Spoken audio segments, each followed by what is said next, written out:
When an empty stomach screams for a 25-cent loaf while a crumpled family paper promises you a root, will you choose to survive one more meal or to find a reason to exist for a lifetime? The depot clock struck 8:30 when Samuel Cartwright pressed his face against the bakery glass, watching Mrs. Henderson pull golden loaves from her brick oven. The warm scent wrapped around him like the memory of his mother's kitchen, back when kitchens and mothers were things he could count on. His stomach clenched tight as a fist. "Move along, boy." Mrs. Henderson's voice carried through the glass, not unkind but firm as fence wire. "Bread costs 25 cents. Looking costs nothing, but it fills no belly." Samuel stepped back, his boots scuffing the wooden sidewalk. The folded paper in his shirt pocket crinkled as he walked the only thing his mother had left him, besides her maiden name and a hollow ache where certainty used to live. He couldn't read the fancy script, but he knew it mattered. Had to matter. The morning stage from Denver wheezed to a stop outside Garrett's hotel, dust settling on everything like a judge's final word. 3 passengers climbed down, a drummer with sample cases, a woman in widow's weeds, and a tall cowboy whose leather satchel bore the weight of serious business. The cowboy's eyes swept the street with the methodical patience of a man who'd learned to see trouble before it saw him. Samuel watched the cowboy pay the stage driver $2 silver, no haggling, and hoist his satchel with care. Whatever rode inside that leather pouch commanded respect. "You got business staring, boy?" The cowboy's voice carried the dust of long trails. "No, sir." Just watching the stage, the cowboy studied him with eyes the color of winter sky. "When's the last time you ate?" Samuel's chin lifted. "I manage fine. That's not what I ask." The cowboy's spurs rang against the boardwalk as he stepped closer. "What's that paper you keep touching?" Samuel's hand froze at his shirt pocket. "Nothing that concerns you. Maybe, maybe not." The cowboy adjusted his hat against the climbing Sunday names Cole Brennan. "I settle accounts, some in dollars, some in truth. Both tend to matter when a boy's got hunger in his eyes and secrets in his pocket." The depot bell chimed 9 times, and Samuel knew the bakery's second batch would be cooling soon. 25 cents might as well be $25, but the smell of bread pulled at him like gravity. Cole Brennan watched the boy's internal war play across his face. "Show me the paper." "Why would I do that?" "Because I've got a satchel full of family trees, and you've got the look of someone missing his roots." Samuel's fingers trembled as he unfolded the paper. The elegant script danced before his eyes like mockery beautiful words that might as well have been carved in stone for all the good they did him. Cole took the document with the reverence due to important things. His weathered face went still as winter water. "This is a marriage certificate. Lily Mae Cartwright to William James Morrison, dated the 15th of June, 1875. He looked up sharp. "Your mother's name, Lily Mae?" "Was. She died last spring." The words came out flat, worn smooth by repetition. "And your father?" "Never knew him. Ma said he was a good man who made bad choices." Samuel kicked at a loose board. "Said his name was William, but she never talked about him much." Cole's satchel creaked as he opened it, revealing neat stacks of papers tied with string. Legal documents, deeds, certificates, the paper bones of lives lived and lost. He selected a bundle marked with a M and spread 3 sheets on the hotel's front steps. "William Morrison. Died in a mine collapse outside Leadville, 1876. Left a stake in the Lucky Bell claim." Cole's finger traced down a column of figures. "Also left debts that ate up most everything. But—" He pulled out a smaller paper. "There's a land patent. 40 acres up Willow Creek, about 6 miles north." Samuel's breath caught. That belongs to me? If you're his son, and this marriage certificate proves your mother's claim." Cole refolded the documents with practiced care. "But there's a problem. Man named Augustus Vance has been working that land for 2 years, claiming squatters' rights. Says William Morrison never left any heirs." The bakery door opened, and Mrs. Henderson emerged with a basket of day-old bread.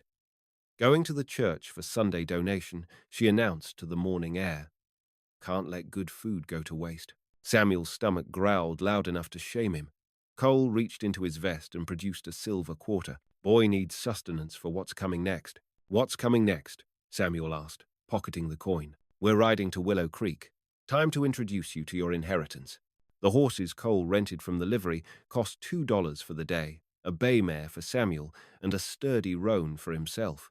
The stable boy threw in saddles and tack for an extra 50 cents, warning them that the creek trail got rocky after the first bend. They rode north through meadows still green with late summer grass, the August sun climbing toward its daily throne. Samuel clutched the reins with one hand and the precious papers with the other, afraid the wind might steal away his only proof of belonging somewhere. Your mother never mentioned the land?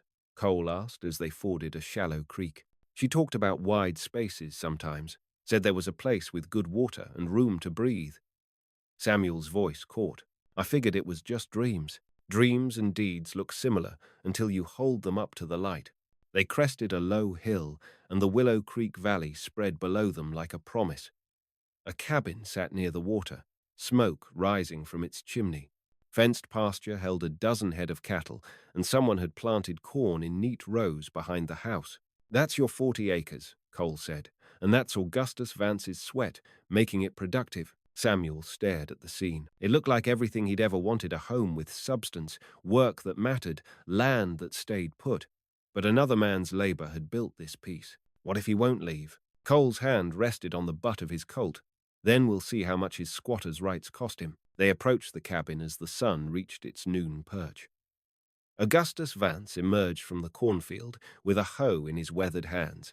A man built for endurance, shoulders bent by honest work. His eyes took in the two riders with the wariness of someone who'd learned that visitors often brought trouble. Help you, gentlemen?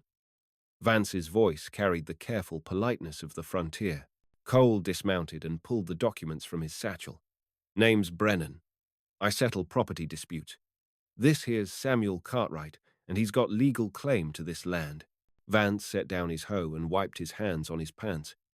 Never heard of any Cartwright. This land's been empty for years before I started working it. Empty, but not unclaimed. Cole spread the marriage certificate and land patent on a tree stump. William Morrison held legal title. Died in 76. Left it to his widow. She passed last spring, left it to her son. Samuel watched Vance study the papers, seeing the man's face change as understanding settled like dust after a windstorm. This wasn't anger or defiance. This was the quiet desperation of someone who'd built his life on sand. I've put 2 years into this place, Vance said finally. Broke my back, clearing stones, dug the well by hand, built every fence post. That ought to count for something. It counts, Samuel said, surprising himself by speaking. Counts for a lot. Cole's eyebrows lifted, but he stayed quiet. Samuel looked at the neat rows of corn, the sturdy cabin, the cattle grazing in contentment. This man had taken nothing and made it something. The papers in Cole's hands might grant legal ownership, but Augustus Vance had earned this place with his sweat. What would you do? Samuel asked Cole. If this was your problem to solve, law's the law. You hold clear title. That's not what I asked. Cole smiled, the first genuine expression Samuel had seen from him. No, it's not. He turned to Vance. How much cash money you got? Maybe $40. Was saving for winter supplies. And how much would you figure 2 years of improvements are worth? Cabin? Well? Fencing? Clearing? Vance calculated like a man who counted every penny twice. $300, maybe $400. Cole nodded. Samuel, you willing to sell this land to Mr. Vance for, let's say, $350? Samuel looked at the land that was his by right, but not by justice. The marriage certificate crinkled in his hands, his mother's proof of love, his father's legacy of responsibility. Lily May had taught him that owning something meant more than holding papers. Yes, he said, but I want to help with the harvest first, learn what the land can teach. Vance's relief broke across his face like sunrise. Boy, you can stay long as you want. I'll teach you everything I know about making this ground give up its gifts. The noon sun beat down on the 3 men as they shook hands over the tree stump, sealing a bargain that honored both law and justice. Samuel felt something shift inside him, not ownership, but belonging. The afternoon wore on with the steady rhythm of harvest work. Samuel learned to feel the difference between ripe corn and corn that needed another week, discovered that good land talked to you if you listened close enough. His hands blistered on the hoe handle, but the ache felt clean. Augustus Vance worked beside him, sharing 40 years of farming wisdom in casual conversation. "Your father ever tell you about this ground?"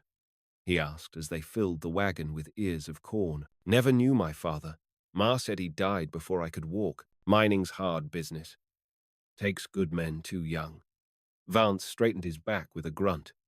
But he chose this land well. Creek never runs dry, soil's got good heart, and it's far enough from town to keep the noise away.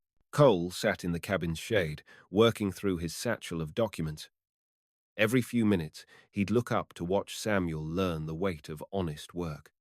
The boy moved, like someone finding his natural rhythm. The church bell in town chimed 3 times, carried on the afternoon breeze.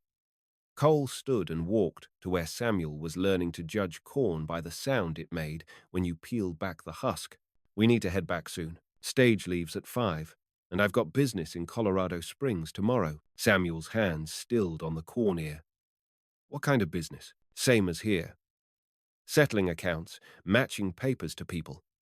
Cole's voice carried a weight that hadn't been there before.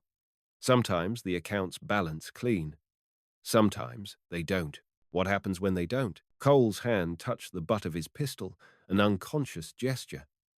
"Depends on how badly folks want to keep what isn't theirs." Vance approached with 3 tin cups of well water. "You boys staying for supper?" "Got fresh bread and some venison stew that'll stick to your ribs. Much obliged, but we need to make town before dark." Cole drained his cup and handed it back. "Samuel, you ready to go?" Samuel looked around the valley at the corn they'd harvested, the cabin where honest work lived, the creek that sang constant promises. This place felt more like home than anywhere he'd ever been, but it wasn't his home. "Not anymore, Mr. Vance," he said formally. "I'll be back next week to help finish the harvest. If the offer stands permanent, son. You've got your father's way with the land." They rode back toward town as the sun began its descent, the horses' hooves keeping time with Samuel's thoughts. The $350 rode heavy in his pocket, more money than he'd ever imagined having, enough to buy his own small piece of ground somewhere. "Where will you go now?" Cole asked as the town's rooftops came into view. "Don't know yet, but I know what I'm looking for." "What's that?" "A place where the work matters and the ground doesn't lie to you." Cole nodded approval. That's good wisdom for a young man. They were a mile from town when they saw the smoke. The church bell was ringing frantically, not marking time but calling alarm. Riders galloped past them, heading toward the commotion, and Cole spurred his horse to match their pace. "Fire at the depot!" someone shouted. "Started in the telegraph office." They reached Main Street to find half the town forming bucket brigades, while the other half watched helplessly. The depot building blazed like a torch, flames licking at the stage office next door. Mrs. Henderson stood outside her bakery, clutching a basket of bread and looking ready to run if the fire jumped the street. Cole dismounted and pushed through the crowd to where Sheriff Daniels was trying to organize the firefighting. "How'd it start?" he called over the noise. "Telegraph operator says a man came in around 4 o'clock asking about sending a message to Colorado Springs." Daniels wiped soot from his face. Next thing anyone knew, the whole back wall was burning. Samuel felt cold despite the heat from the flames.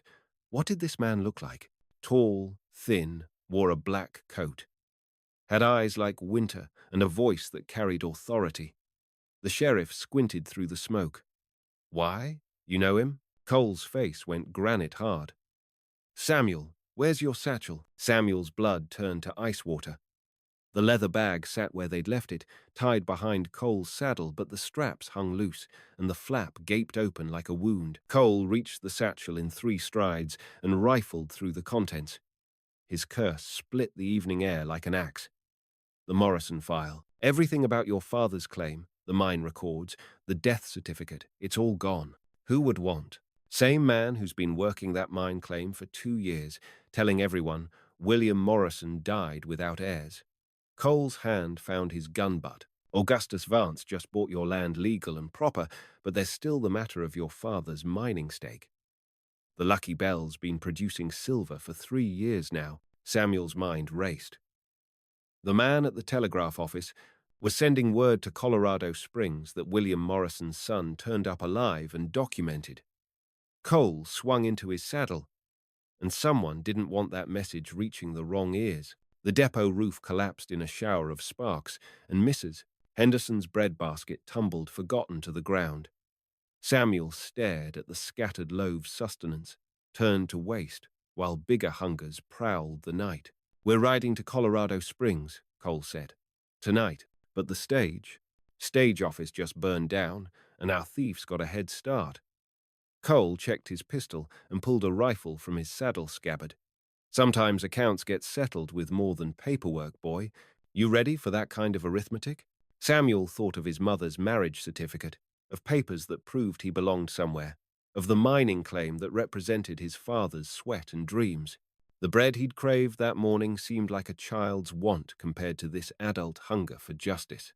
"I'm ready." They rode out of town as the church bell fell silent and the fire settled into steady burning.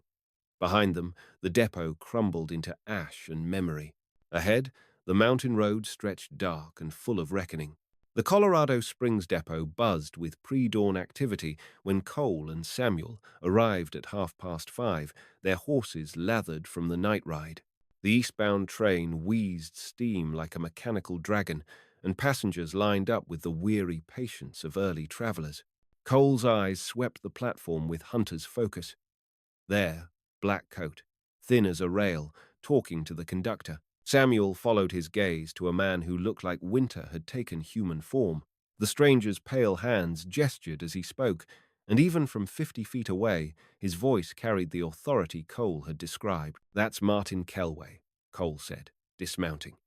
"Runs the Lucky Bell Mine Company. Also runs rougher business when legal methods fail him." They tied their horses and approached the platform as the locomotive's whistle shrieked departure warning. Kelway turned at the sound, and his winter eyes locked onto Cole's face with recognition that meant trouble. "Mr. Brennan." Kelway's voice could have frosted windows. "Didn't expect to see you in Colorado Springs. Didn't expect to chase a thief this far." Cole's hand rested easy on his pistol butt. "You've got something that belongs to this boy." Kelway's gaze shifted to Samuel, with the dismissive evaluation of someone pricing livestock. "I've got nothing that concerns a vagrant child. William Morrison's mining records say different." The platform crowd began to thin as passengers boarded, but a handful of early-rising locals remained witnesses to whatever would unfold. Mrs. Patterson from the church auxiliary clutched her prayer book. The depot master checked his pocket watch with nervous frequency. William Morrison died childless. Kelway's voice never wavered. "I have it, on good authority." Cole pulled out his remaining documents, copies he'd made of the marriage certificate and land patent. Boy's got his father's name and his mother's proof. That makes him legal heir to whatever Morrison left behind. Papers can be forged. So can telegraph messages. Cole stepped closer. "How much silver has the Lucky Bell produced since Morrison died? How much went to his rightful heir, and how much went to lining your pockets?" The locomotive's bell clanged boarding call, and Kelway glanced toward the train cars with the look of a man calculating escape routes. His right hand inched toward his coat pocket. Samuel spoke for the first time since they'd arrived. "My mother never cared about money. She just wanted me to know I came from somewhere." Kelway's laugh sounded like breaking glass. "Sentiment doesn't file mining claims, boy." "No, but death certificates do." Samuel's voice grew stronger. "And marriage licenses. And legal documents that prove William Morrison had a wife and son." He stepped forward, matching Kelway's cold stare with heat born of righteous anger. "You've been stealing from a dead man's family for 3 years. That ends now." The depot master approached with the careful steps of someone walking between fighting dogs. "Mr. Kelway, the train's ready to depart. You have your ticket?" Kelway's hand moved toward his pocket, but Cole's Colt cleared leather faster than thought. The distinctive click of the hammer cocking back brought silence to the platform. "Easy now," Cole said conversationally. "Just show us what you took from my satchel. Nice and slow." Mrs. Patterson gasped and clutched her prayer book tighter. The depot master backed away, hands raised. Several other witnesses formed a loose circle, drawn by the drama but ready to scatter if violence erupted. Kelway's thin smile held no warmth. "You're making a mistake, Brennan. I have powerful friends, and I have a powerful dislike for thieves." Cole's gun never wavered. "The papers. Kelway. All aboard." The conductor called from the train car steps. Kelway's hand emerged from his pocket, holding a thick envelope. "These documents are forgeries. I was taking them to Denver for expert examination." Samuel recognized his father's mining records through the envelope's opening. 3 years of silver production reports, claim registrations, and partnership agreements, the paper foundation of his inheritance. "Hand them to the boy," Cole instructed.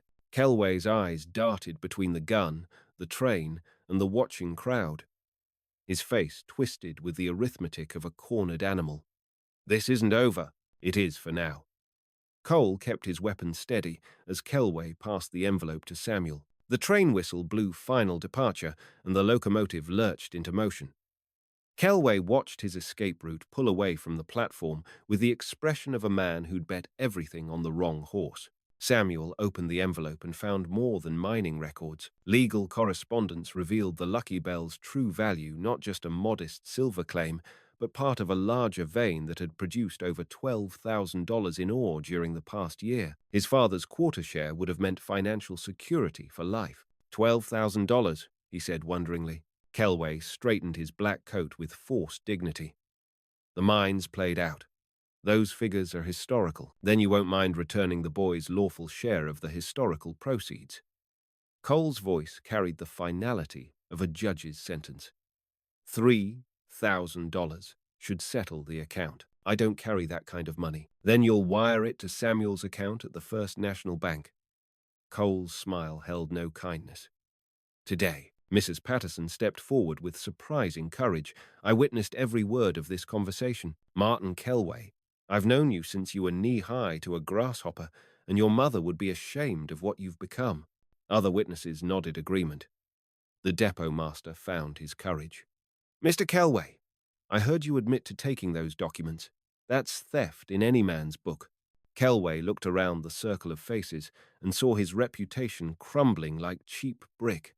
In a small town, a man's word was his currency, and his credit had just been called in. "The bank opens at 9, he said finally. "We'll be waiting," Cole replied. The sun climbed over the mountain peaks as the crowd dispersed, carrying the morning's drama to every breakfast table in Colorado Springs. Samuel held his father's papers with hands that no longer shook, not from fear, but from the weight of justice finally balanced. Cole holstered his weapon and adjusted his hat.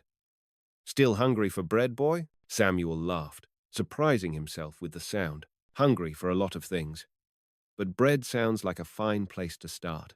They walked toward the town's bakery as the morning bells chimed 7 times, their footsteps keeping rhythm with the promise of accounts settled and family trees finally bearing fruit.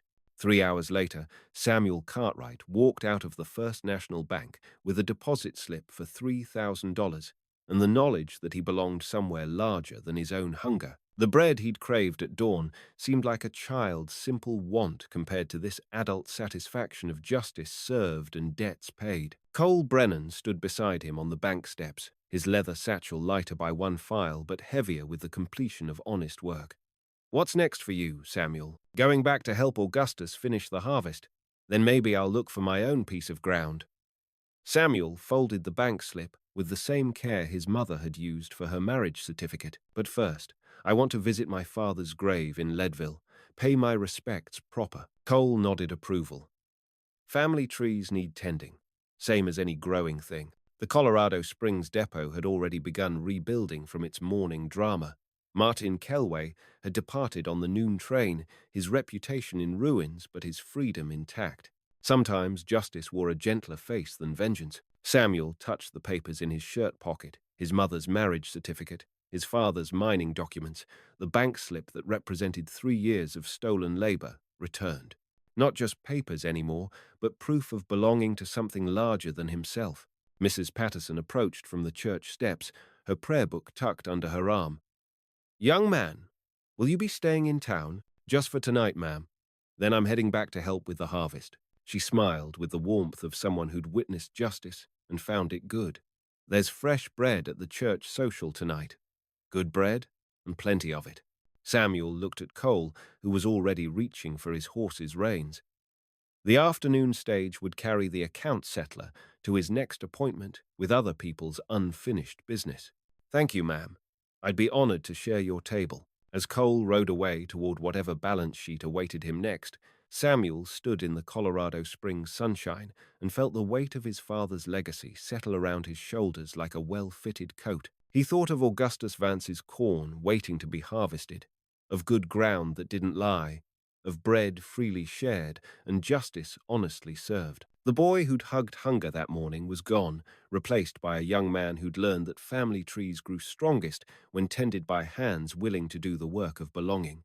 If something in this story touched you, linger with us. We'll handle the rest.